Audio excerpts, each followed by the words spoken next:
April 2nd, 2025. The day began like any other on Wall Street. Coffee was brewing. Traders were prepping for what they thought would be a routine day. Screens flickered with the promise of fortunes made and lost. Then, the news hit. Trump's tariffs were announced. Not just whispers this time, but a full-blown trade war. The Dow Jones plunged almost immediately. The S&P 500 cratered. The Nasdaq decimated beyond recognition. Nearly $2 trillion vanished into thin air, evaporating in mere hours.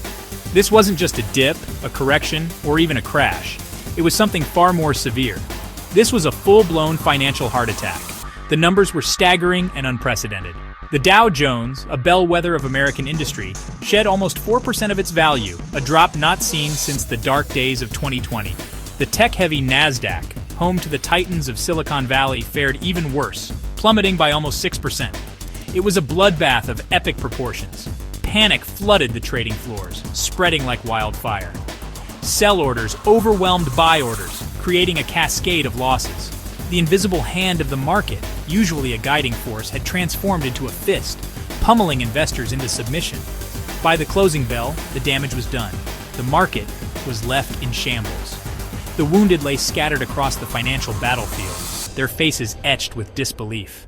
Pension funds, retirement accounts, and the portfolios of everyday Americans all took direct hits. The fear was palpable and widespread. Was this the beginning of the end? The question lingered in the air. Had the longest bull market in history finally breathed its last? The uncertainty was overwhelming. As the sun set on Wall Street, the only certainty was uncertainty. The future was a question mark. The world held its breath, bracing for the aftershocks. What would come next was anyone's guess. The architect of this financial earthquake?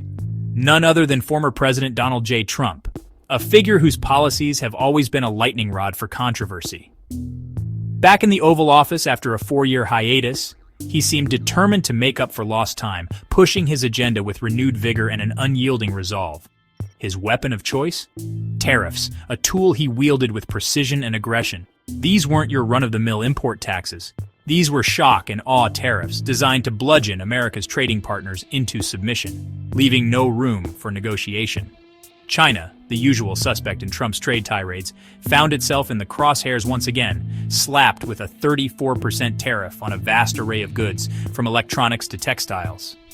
The European Union, long a target of Trump's ire, wasn't spared either, hit with a 20% levy on key exports.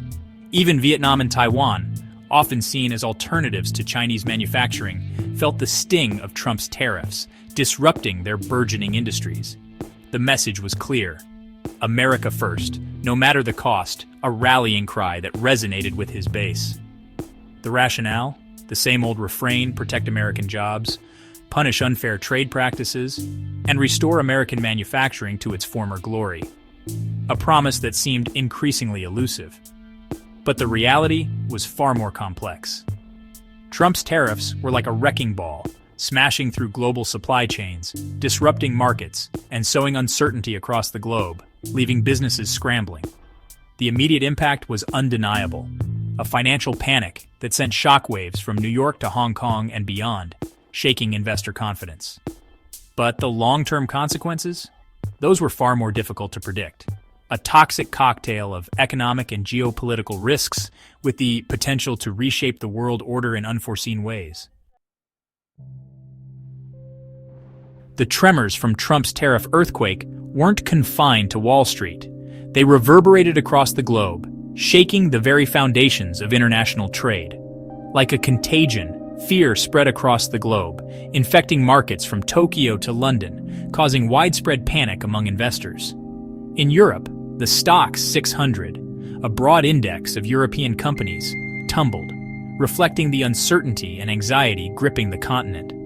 While Germany's DAX and France's CAC 40 followed suit, both experiencing significant losses. Asian markets weren't spared either, with Japan's Nikkei 225 and Hong Kong's Hang Seng Index both experiencing sharp declines, adding to the global market turmoil. But the aftershocks extended far beyond the stock market, affecting various sectors of the economy. Currencies gyrated wildly as investors sought safe havens from the storm, leading to unprecedented volatility. The US dollar, usually a beacon of stability in times of turmoil, took a hit, falling to a 6-month low, shaking confidence in the global financial system. Gold, the classic safe haven asset, soared to record highs as investors piled into the precious metal, seeking refuge from the chaos. Oil prices, meanwhile, plunged, reflecting fears of a global economic slowdown and reduced demand. The interconnectedness of the global economy, once touted as a strength, was suddenly exposed as a vulnerability, highlighting the fragility of our economic systems. When one part of the system sneezed, the rest of the world caught a cold, illustrating the domino effect of global financial interdependence. And in this case, the United States had unleashed a sneeze heard around the world, causing ripples in every corner of the globe.